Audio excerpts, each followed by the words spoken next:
حضرت امام اعظم رضی اللہ تعالی عنہ کے محلے میں ایک موچی رہتا تھا جو نہایت رنگین طبیعت کا اور خوش مزاج تھا۔ دن بھر محنت مزدوری کرتا، شام کو بازار جا کر گوشت اور شراب مول لاتا۔ کچھ رات گئے دوست و احباب جمع ہوتے، خود سیخ پر کباب لگاتا، خود کھاتا اور یاروں کو کھلاتا۔ خوب شراب کا دور چلتا اور مزے میں آ کر گانے بھی گاتا۔ امام صاحب عبادت کی وجہ سے رات کو بہت کم سوتے تھے۔ اس کے گانے سنتے مگر اس سے کچھ نہ کہتے۔ ایک رات ایسا ہوا کہ شہر کا کوتوال ادھر آ نکلا اور اس کو گرفتار کر کے لے گیا اور اسے قید میں ڈال دیا۔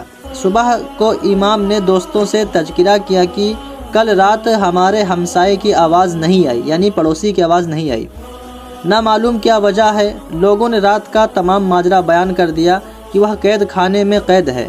آپ نے اسی وقت سواری طلب کی اور دربار کے کپڑے پہن کر کوتوالی کی طرف روانہ ہوئے۔ کوفے کے گورنر کو اطلاع ہوئی کہ امام ابو حنیفہ آپ سے ملنے آئے ہیں۔ اس نے یہ سنتے ہی آپ کے استقبال کے لیے اپنے درباریوں کو بھیجا۔ جب آپ کی سواری نزدیک آئی تو گورنر خود تعظیم کے لیے اٹھا اور نہایت ادب و احترام سے بٹھایا۔ عرض کیا کہ آپ نے کیوں تکلیف فرمائی؟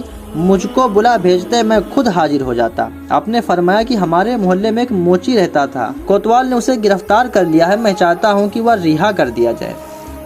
گورنر نے اسی وقت حکم بھیجا اور وہ رہا کر دیا گیا۔